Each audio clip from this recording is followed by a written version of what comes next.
Well, hello and welcome to the Mindset Mentor. I'm Tania Kolar. Are you having a happy day? Well, I certainly hope you said yes to that. And if you're not feeling so happy, then hopefully by the end of this hour, we can up the happiness quotient so that you can feel phenomenal and really live your best life. And the Mindset Mentor Show is all about helping you to optimize your mindset so you can reach and claim that best life because that is what you deserve. I think a lot of people, feel that they're meant to suffer and go through all the challenges in life without finding or experiencing, a great deal of happiness. That's actually not true because we don't have to wait for the external circumstances around us to be right in order for us to be happy. But how about we just, jump and dive into the conversation with my dear friend, Dr. Gillian Mandich, who is a happiness expert. She's a happiness researcher and expert, and we're going to learn so much from her today. I always love having Gillian on the show. So, Gillian, it is an absolute pleasure to have you back here on the Mindset Mentor on Sauga 960. It is always such a joy to join you. Thank you so much for having me. I always find I leave our conversations just so inspired and uplifted. And so I am so thrilled and grateful to be here with you today. And I just want to give you a warning. If you hear snoring at any point during our chat today, it's not me putting myself to sleep. It's my adorable French bulldog, Jocko. He just turned 1 and he is sleeping beside me and he snores. So Oh, I love it. I but love the it. I snoring love it. kind of like compensates because the happiness that he brings to me is so great. So maybe the snoring will bring you happiness if he happens to snore. Exactly. Well, here's the thing is that, pets absolutely do bring happiness, and that's something that we can, talk about. And I know several people actually throughout the pandemic who, rescued or adopted pets so that they could have that company and that feel good moment. And we will dive into some ways that you can really, up that level of happiness so that you can create a life that truly feels authentic and good. And I find that in life, we've experienced a major shift, right? And one of the things that people don't love is change. It's Mm-hmm. right. And then when we resist change, I find that that creates a lot of unhappiness. What do you say to that, Jillian? Oh, I completely agree. It's one of those things where even though we may want things to be different, we're comfortable where we are.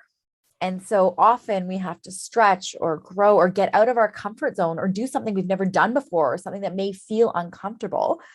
But I think sometimes we get into this headspace where just because something is challenging or something is new or something is unfamiliar or something is difficult doesn't make it bad. But I think sometimes when we get into that space, we think that even with emotions, right? Like when we're feeling sad and we're a child, what do our parents say? They say, don't cry, wipe away your tears.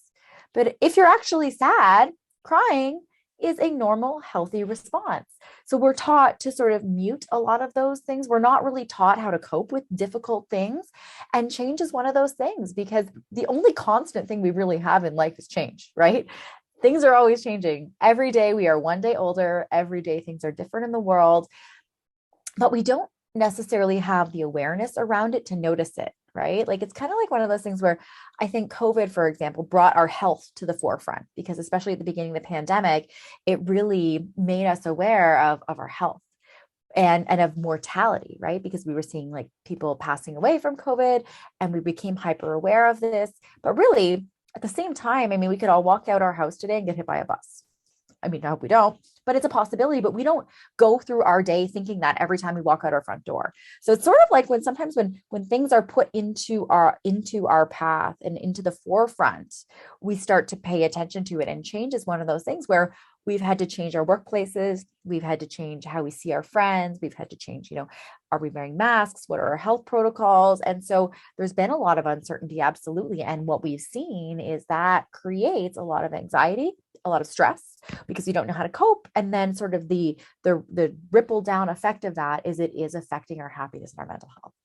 Yeah, absolutely. And, in this hour, we're going to delve into some of the ways that you can, honor those emotions and things that you can do to help, create resilience. Because I find that, everybody on this planet, I mean, we're going to go through a spectrum of emotions, which is what we're going to get into in this hour as well, because it's just simply part of human biology, right? We have emotions, but we also have a range for a reason. Because if we think about it, I mean, if we constantly walked around every single day, 24/7, being in a state of bliss, we wouldn't even know what that really meant if unless you experience the other side of that.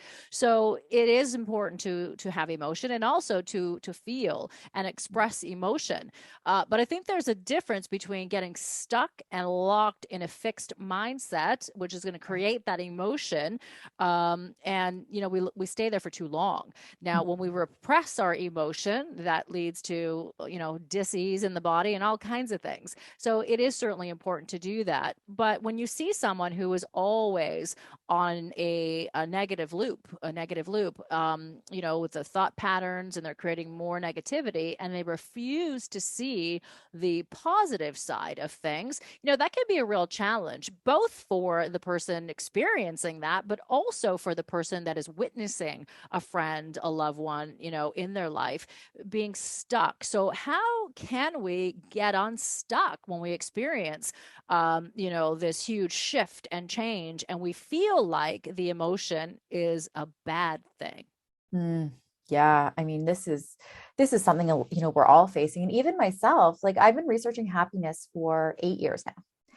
And when I first started studying happiness, I came to it from, I was in health science at Western, and I was reading all this research about how correlated happiness is with health. So when you compare happy people to unhappy people, happy people have lower rates of cardiovascular disease. They have stronger immune systems. They heal faster from injury. They make better nutritional choices. They tend to sleep better. And so there was that piece of it that really interested me from a health promotion perspective, because that's what my research and my studying was in, but also from a personal perspective. I started evaluating my life and asking myself some of those tough questions we don't want to ask. Like, for example, Jillian, are you as happy as you possibly could be? And if when I got honest with myself, the answer was no. And so I thought, well, Jillian, you are a researcher. Your skill set is in finding out questions, collecting data, and learning things. So why don't you figure out how to be happy all the time? I was sitting there and I'm like, I don't like feeling sad. I don't like feeling depressed. I don't like feeling anxious. So why don't I do some research and figure out how I can get rid of all of those emotions and just be happy all the time? So my goal when I first started studying happiness was to figure out how I and other people can be happy all the time. And what I quickly learned when I actually got into the literature is that the goal in life is not to be happy all the time. Like I'm a happiness researcher. This is what I do every single day. And I'm also not happy all the time, but that's not the goal. And I don't wish that for myself. I don't wish that for you. I don't wish that for you listening. I don't wish it for anybody because, as you said, part of being a human is understanding that we have this range, this spectrum of human emotions. And it's not about not feeling things on the sort of more challenging end. But to your point, it's exactly what you said, where it's like we feel them, we don't push them away, we don't bottle them up because they actually don't go away when we do that, right? They just come back worse, usually later. But it's how do we experience those things and not marinate in them for an extended period of time? I think part of me learning a lot about happiness is understanding that if I'm at a funeral, feeling sadness, feeling grief are completely appropriate and emotions that match the situation, right? And if I was in there laughing and blissful, it wouldn't really make sense. And so I think part of step number one in all of this is one, understanding that and giving ourselves the grace and the compassion to know we are not designed to be happy all the time. Can we be happier than we are today? Absolutely. Can we have more happy moments? Absolutely. Is every moment of our life going to be happy? No. But if you really think about it, do you actually want that? It's like, imagine, like, what's your favorite meal? What's your favorite meal? Oh, I love pizza. I Mm, love pizza. Yeah. me too. Me too. I put pineapple and green olives on my pizza. It's like Oh, so good. yum, yum, And I yum, dip it in yum. the garlic dipping sauce. So I love pizza too. So say every day we get a pizza for breakfast, lunch, and dinner because it's our favorite. After a while, what's going to happen? right? We are not going to be as excited about pizza as we are right now, right? Not even close. We probably will even grow to, Be sick of it. detest it. Yeah, Yeah. absolutely. So I think sometimes the first piece of this is really unlearning or relearning how we see happiness, because part of the problem is, like, when we're in school growing up, we learn math, we learn science, we learn history, we learn geography, but we're never taught how to be happy. And so Hmm. not only are we not taught, but then we add in things like marketing, like media, like social media, television, movies, all of these different outside external things that are trying to tell us what happiness is, and we start to think that, and we absorb that without even necessarily realizing it. And so part of this is understanding that we don't know a lot about happiness, and so we need to learn that. And part of understanding what happiness is understanding that we can't be happy all the time. And once we do that, we can give ourselves some grace, because guess what, if I'm not being happy today, that's okay. If I'm having a bad day, if I'm having an off day, that's part of it too. And I really think that we were never taught that. And that is where we start, because that is where we can start to have a more realistic perspective. And it allows us to embrace the fact that we are humans, we feel emotions, we have ups, we have downs, and that's part of it, you know? Yeah, absolutely. And you heard it right here on the Mindset Mentor from the happiness expert that Dr. Gillian Mandich is not happy every day and every Mm-mm. moment. Mm-mm. So she's been researching happiness for 8 years. So she's come to that understanding. Then it's okay for all of us to recognize that we do not need to be happy every moment. It's actually not even possible, right? With the range of emotions that we experience as humans. So on that, you touched on something about how if we were, at a funeral, it's totally appropriate to have those moments of feeling, sad or crying and experiencing that grief.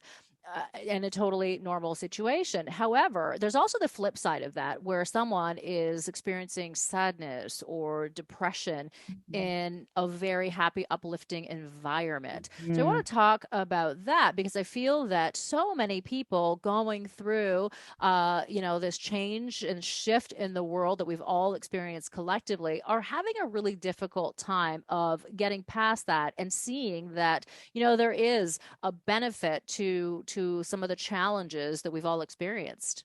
Yeah, I've loved that you brought this up, because I think sometimes we think, like I said before, that we think hard things are bad, but they're not. And so oftentimes, I think we want life to be just a smooth sailing, easy thing. But the reality is that's not how life works. Job losses happen, divorces happen, health issues happen, a loss of loved ones. These are all part of life. And so I think sometimes we get caught in sort of wishing that that wasn't how it is, and we fight it or we resist it instead of accepting that part of life means that sometimes we have really great moments, and sometimes we have to do hard things and we have to feel sad things. And that's where, like you said, this concept of resilience comes in, right? Resilience is our ability, it actually comes from an engineering term with rubber, and it bounces back. So resilience is our ability to bounce back to where we were. I would be willing to bet that if you are listening to us right now, that's not where you want the conversation to end, right? Because we bounce back to where we were. And at the same time, we also have an opportunity for what we call in research sometimes thriving or flourishing, which is where not only do we go back to where we were, we actually can rise and learn and grow beyond where we were before. And so the way to do that is, one, to accept that sometimes hard things are going to happen. And it's not about not making them happen, it's how do I respond when they do. And then it's really about, feeling through those hard and difficult things. And really, like, a lot of times the hard things that happen in life, we don't wish upon ourselves, right? We don't wish to be fired from our favorite job. We don't wish for our partner to break up with us. We don't wish for, someone that we love to pass away. We don't wish for those things. And yet, when we go through them, if we are able and we give ourselves the grace to feel and to go through and to grow through those things, at the end of it, we come out and we say, wow, I didn't know I could do this. I didn't know I was able to do this. I didn't know that. And when we do those things and we go through that, we actually are forced to show ourselves our strength that we didn't even realize that we had. And so Yes. while we don't wish it upon ourselves, there is this piece about, not only am I going to respond to the hard things that happen in life, because the truth is hard things happen in life. There is no getting around that. So once we accept that that's what happens, it's not a question of, are they going to happen? Yes or no? Because the answer is yes. It's, how am I going to respond when they do? And that's the piece where we can take some of our personal power back. Because when we think about, in research, we have this term, it's called autonomy, which essentially means controlling what we can control and accepting that there are a lot of things going on in our world, in our bodies, in our environment, in everything that we have day to day. There's a lot that we can't control. And there are a lot of things we can control. Who are we talking to? What am I watching on TV? How am I feeding my body? Am I getting sleep? Who are my friends? What am I listening to? All of those things that we do have control over. And when we focus on that, that's what autonomy means. It doesn't mean try to micromanage and control everything. It means ask yourself, where do I have control? And then choose to give more of your focus and your energy and your effort and your resources there, because autonomy is more of a predictor of our happiness than how much money we have, how good looking we are, how popular we are, or how good our sex life is. So it's a major player. And I think that it's sometimes an overlooked piece of it.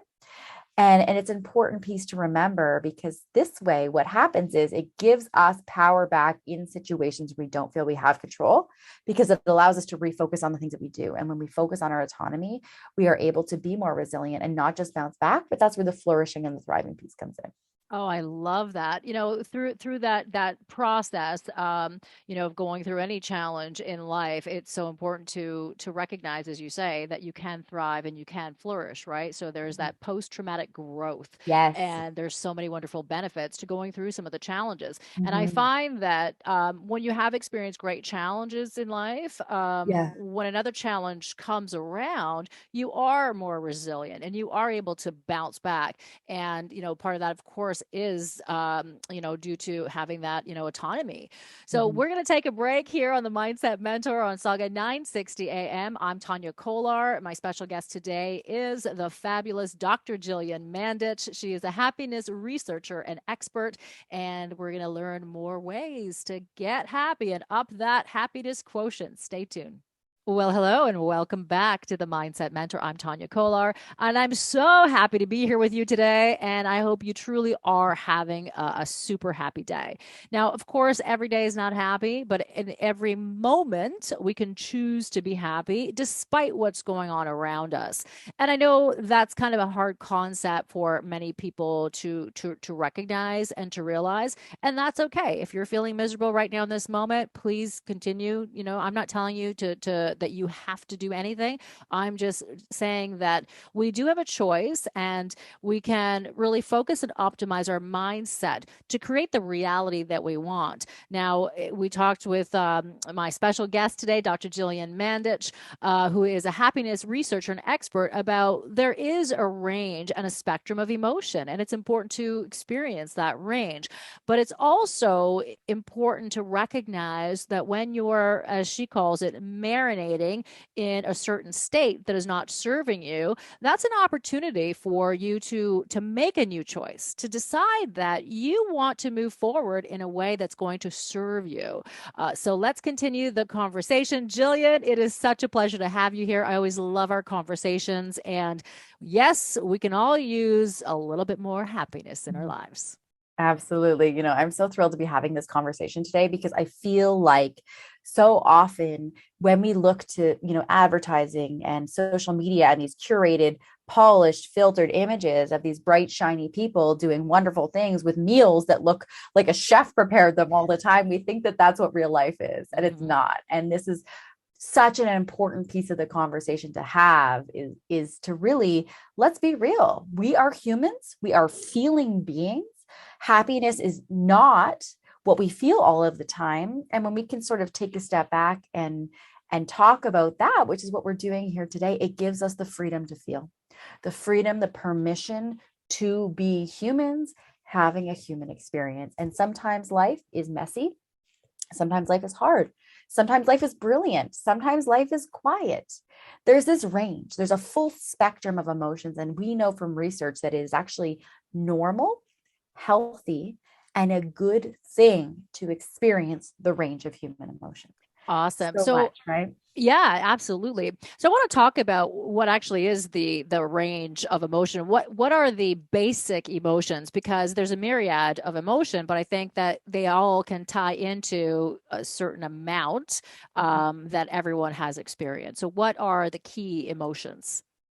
So when we think about, and this is an interesting concept because we didn't start this show today defining happiness, Hmm. right? Hmm. And yet I'd be willing to bet that each and every one of us, or even you listening, right? You have a general idea of what happiness is, but we all may define it. If I poll 100 people and asked 100 people to define happiness, I would come up with 100 different definitions, probably very similar for some, but not the same. And so part of this human experience is understanding that we all experience emotions a little bit differently. And I think sometimes we get caught in the weed of labeling things. Hmm. Although I will say what we know from research is that, say we're going through a really difficult time and you're feeling really stressed, or you're feeling really anxious, or you're feeling really nervous, or you're feeling really sad. Sometimes, especially when we're going through hard things, we can't change those things. But by identifying and labeling our emotions, it sort of like loosens the grip on them. So it's not that it's getting rid of them, but it's sort of lets you breathe a little bit. It gives you a little bit more space and more room to sort of feel into that without feeling gripped by it. And one of the things actually that it was such a light bulb for me when I first started studying happiness. We were talking about that earlier. I thought that I wanted to figure out how to be happy all the time. The other thing that I thought was that I used to think that sadness was the opposite of happiness. And I was so mind blown to realize that that's not the case. Sadness and happiness are separate emotions altogether. And they're kind of on like a spectrum or a continuum. So you have one for happiness, right? You can feel more happy or less happy, depending where you fall. And same with sadness. You can feel more sad or less sad. And you can actually feel happiness and sadness at the same time. That's called the bittersweet emotion. Oh, that's interesting. Okay, I didn't know And that. Hmm. I didn't either. I was really, it blew my mind. And then I read this one research study that was done with Schindler's List, Hmm. and they show clips to research participants and measure their emotions because there's a very bittersweet scene in the movie looking at how people respond. And so I think that one of the really beautiful, difficult things about being an adult or a child, anyone in this world, is starting to understand how we're feeling and labeling those things and identifying it, but being very clear. Like, are you like sometimes I find, and what we see a lot is that people use certain keywords: happy, sad, angry, and that's it. But it's like, are you really angry, or are you frustrated? Right? Or Hmm. are you annoyed? Or so starting to expand, and Brene Brown actually has a great book that just came out recently. It's called Atlas of the Heart. Hmm. And it breaks down, I believe it's 48 different emotions, because part of understanding being human and feeling human is adding vocabulary to our feelings to not only enhance our understanding and our awareness of how we're feeling, but by clearly identifying how we're feeling, then we could figure out how to navigate some of those feelings, right? Because if I'm feeling really sad, maybe what would help me is watching a really sad movie or having a good cry. But if I'm feeling really angry, then maybe going for a run or going to a kickboxing class might be a better outlet for me to feel through those emotions. So I think that that's a really big piece of this conversation, is understanding that there are more than just happy, sad, mad, like emotions, and getting to know them for ourselves and getting curious with how we're truly feeling. Yeah, because that's part of, allowing that feeling to rise to the surface so that you Mhm. can, get it out of the body and not get it trapped. Because oftentimes when you have trapped emotion, it creates triggers. Yes. Right. So it becomes part of our, habitual patterning, and we start to overreact sometimes in a situation because we're compounding that. All these events are compounding those emotions over top. It's like the onion. There were the layers and the layers. But when we start to actually feel the feelings, and be okay with letting them come up, you know, we start to peel away those layers so we can get to the heart of really sometimes, what is troubling us, what is the body trying to tell us, give us a little bit of a hint. The body gives us these signals, right, and says, hey, listen, there's something going on here, you haven't quite processed it, so let's give you an opportunity for you to process it. And then those opportunities keep happening. So I do feel that it's so important to recognize those feelings and allow them to pass, and you're going to be okay. I think that's the thing, Jillian, that some people feel like, oh my God, I couldn't possibly process this emotion because how am I ever going to get through it? But I find that, and I've done this myself, and what I teach, my clients as well, as I'm coaching them to release some of those, blocks and the limiting beliefs that are tied to the emotion, is to, allow that feeling to come up, and without getting too attached to why you're experiencing that. I think it's great to label, to say, hey, this is what it is. So right now in this moment, I'm feeling fear. So if you can just sit there and feel that and let that fear rise, it's going to dissipate. And what you'll find is that underneath that first layer, like that onion, that first layer of the onion, when you start to peel that one off as you let that emotion experience, you're going to start to get to the next layer. And it's like, oh, well, now I feel lighter. I feel like I can breathe in this moment. And then the next layer gets peeled away. And when you continue to do that, you're continually, getting rid of some of the things in life that keep you stuck and that hold you back. And, it's important, I think, to get comfortable with feeling and expressing your feelings, as opposed to, being terrified and running from that. Yeah. Oh, yes. Mic drop. Like, yeah. It's so true. And even when we talk about emotions, sometimes I'll hear, emotions are good or bad, they're positive or negative. Mm. And if you really think about it, something like, let's say, anxiety, right? For example, we think anxiety is bad and we label it as a negative emotion. But really, say, for example, you had a deadline at work that you were supposed to meet, and you decided for whatever reason to do something else instead of completing the project. And now the deadline is there and you're feeling anxiety because you didn't meet your deadline. Is that bad? No, right? It is an emotion that is a normal response to, you didn't do what you said you were going to do and you chose to do something different. And so, and I love when you said that emotions are signals, right? Because that's what they are. They aren't inherently good or bad necessarily. They're signals, they're data. And when we can see them as that, as sort of a compass leading us, then we can actually start to get a little bit curious, right? And we can start to wonder, oh, I'm feeling really anxious. Why is that? Is it the fact that maybe I didn't do what I said I was going to do? Is it that I'm not accountable? Did I do something to hurt somebody? Or is it truly, something that's happening where I have no control? And, it is something like that, where we can start to really unpack why it is that we're feeling what we're feeling. And instead of putting judgment on those feelings as good or bad, positive or negative, we see them, like you said, as a signal, as data, as information to help us navigate through all of the moments of life. Oh, I love that. I love that so much. Well, Dr. Gillian Mandich, she is a happiness researcher and expert. She is helping us navigate through life and, understanding and recognizing the spectrum of emotion, of course, that we all experience. It's part of human biology. And it's a good thing or a bad thing that some people might think, but really it's, as Dr. Gillian says, it's really just data, it's information. So let's honor that information, because knowledge is power, right? So this is your emotional power that you can take control and start to cultivate a life that you truly love, no matter what your external circumstances are. So we'll be back here after this short break. Stay tuned.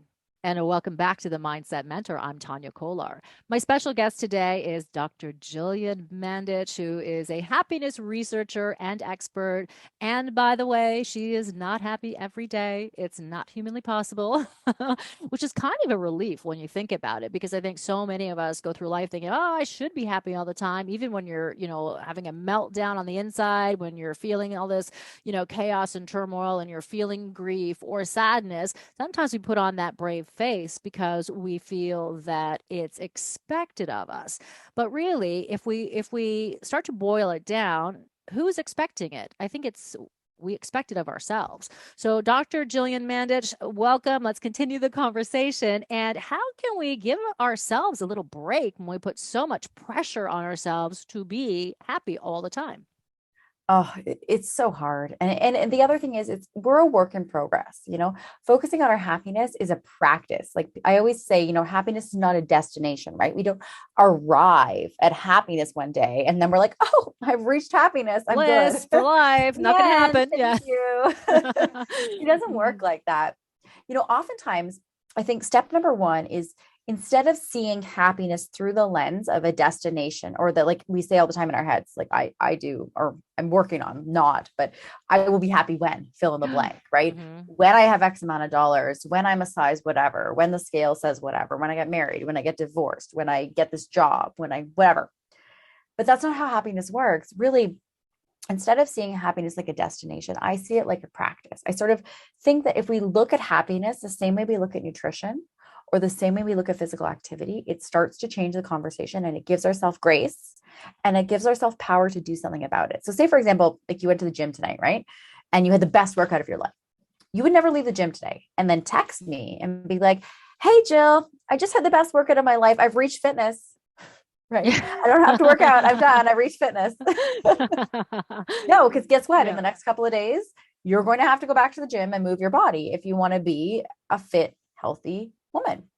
And we understand that. We understand that if we want to be fit and healthy, we have to move our body regularly, walking, whatever it is, whatever we like to do. Same as nutrition, right? Like you would never come over to my house and I make you this green smoothie with like all the superfoods. And then you would never drink that and say, thanks so much, Jill. I've reached nutritional wellness.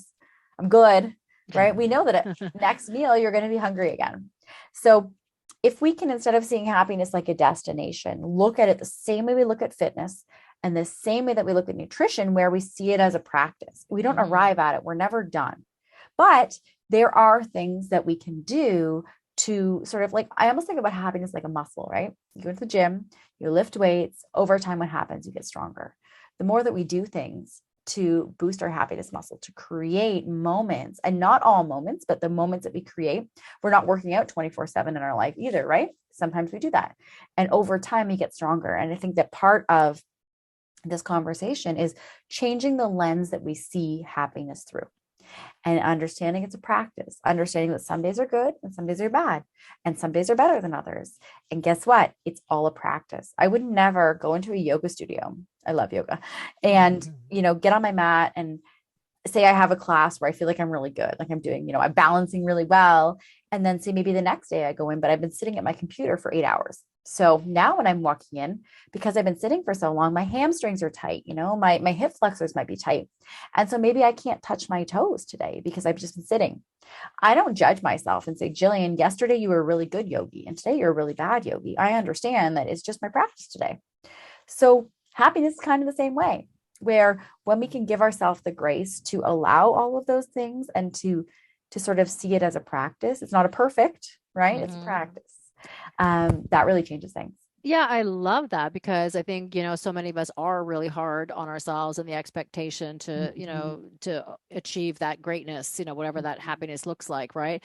But happiness is certainly a habit. As you say, it's a practice, and we can adopt better habits that can help us. Again, it's a matter of choosing that we want to foster happiness, and it's about giving yourself permission to allow happiness in.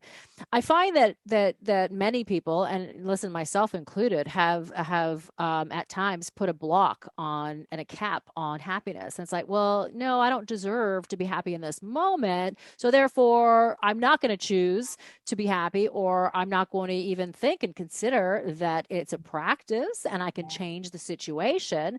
But we're not meant to suffer greatly on this planet. Will we have times of suffering? Yes, absolutely. Times of challenges? Yes, absolutely.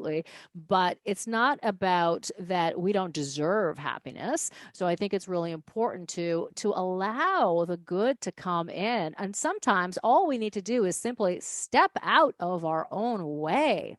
Mm. Yeah. I think we've been talking a lot about, facing these challenging emotions and things like that, but you're absolutely right. The sort of the other end of that is that sometimes we feel like when a good moment happens, we almost self-sabotage it in our head, right? Like, when's the other shoe going to drop, or this isn't going to Hmm. last. And we don't even allow ourselves the grace to feel good when we feel good. Or we sit there and we say, like, for example, say something wonderful is happening. Oftentimes I'll hear people say things like, "Oh, well, other people are worse off than me," right? Hmm. And yes, and at the same time, what we're doing is we're almost taking away the joy that we have in this gift of a moment where we are feeling joy. And so, just like we have to get more comfortable feeling some of those challenging emotions, at the same time, for a lot of us, the other side of that is that we have to allow, it's, by allowing ourselves to really feel into those good moments as opposed to sort of not, right? Like, it goes both ways. Yeah, it certainly does. And we only have a few minutes left, so I would love if you can help us, Dr. Gillian Mandich, to help the listeners with some key practices that they can do to build that happiness habit, and that they can allow that good to come into their lives and to give them permission to feel happy. Yeah. So I think number one is we have to start to see the good in order to appreciate the good, right? And so one of the Mm. ways that we can do that is by practicing gratitude. And so I did a study at Western University. That's where I did all my degrees with university students. And every week for 4 weeks, they learned of different skills that were highly correlated with happiness. And at the end of it, I said, of everything you learned, what was your favorite thing? And by far, the answer was gratitude. And what Mm. I love about practicing gratitude, all I mean when I say that is taking time, ideally every day, to think about or to write down things that you're thankful for, things that you appreciate in your life.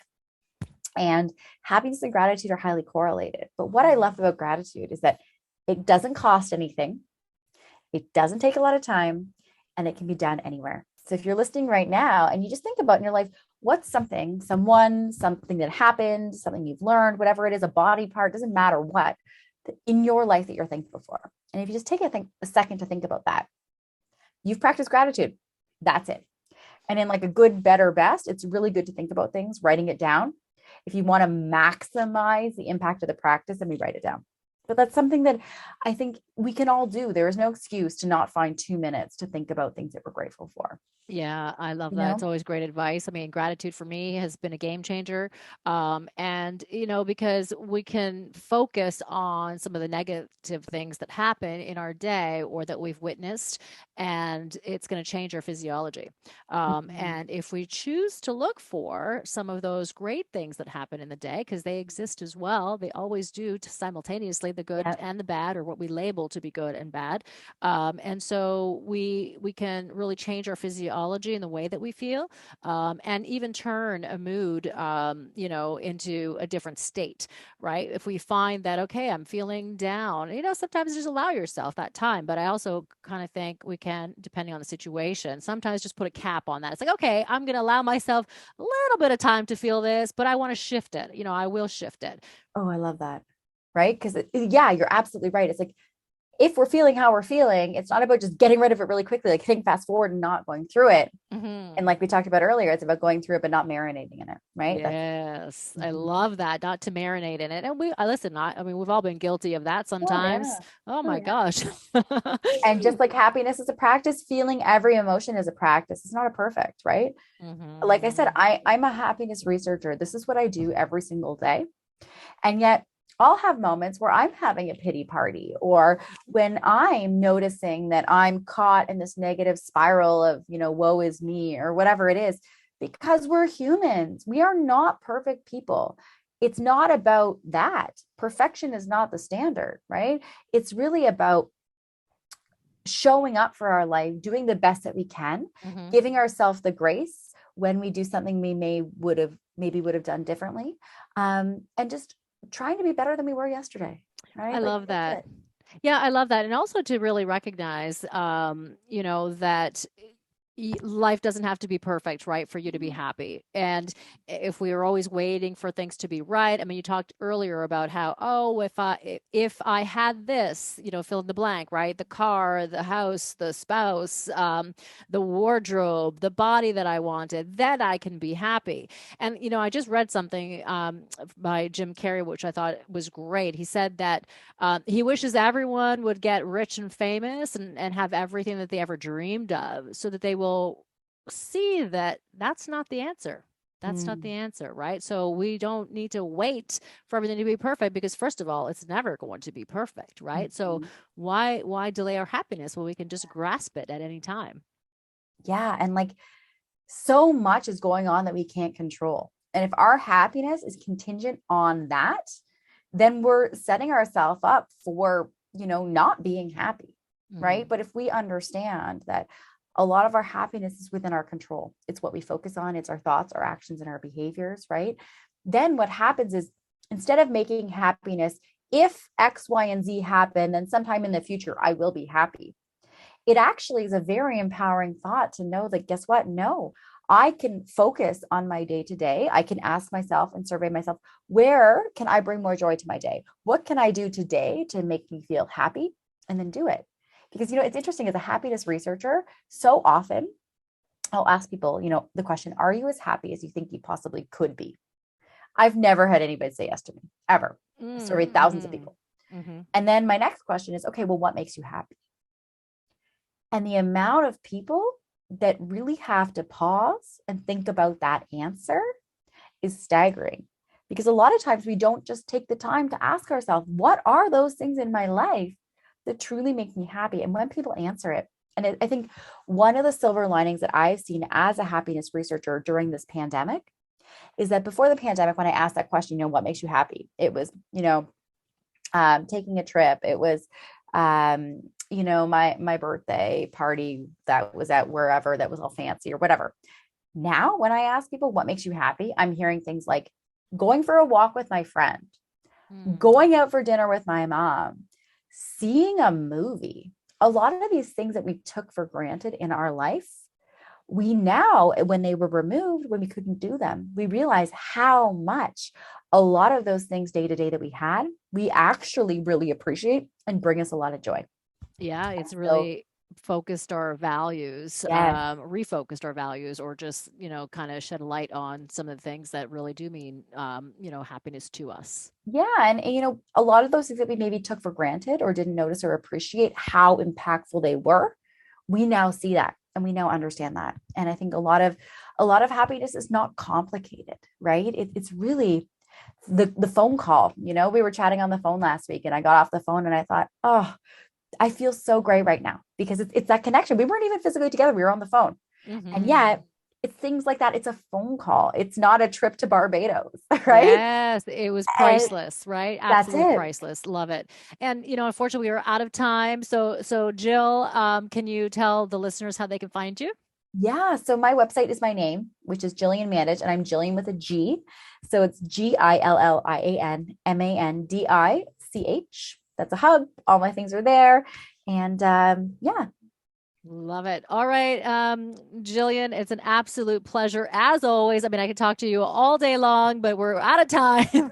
So I certainly look forward to the next conversation. You have an open invite to come to the Mindset Mentor anytime and help us, to gain clarity, happiness, and all the wonderful research that you do. So it's been an absolute pleasure. Thank you so much. And, I love that your focus is on mindset, because really that's what shapes our reality in so many ways. And your conversations and your questions are so inspiring and uplifting.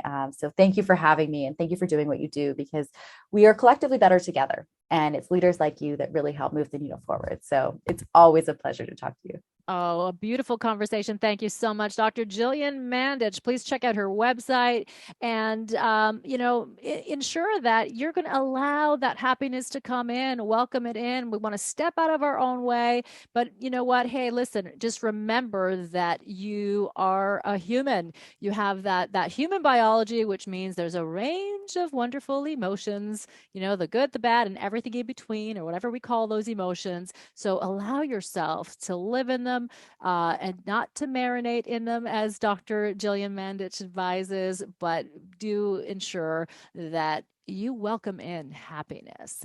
Thanks so much for tuning in for this episode of the Mindset Mentor. I look forward to speaking with you next Thursday at 3 p.m.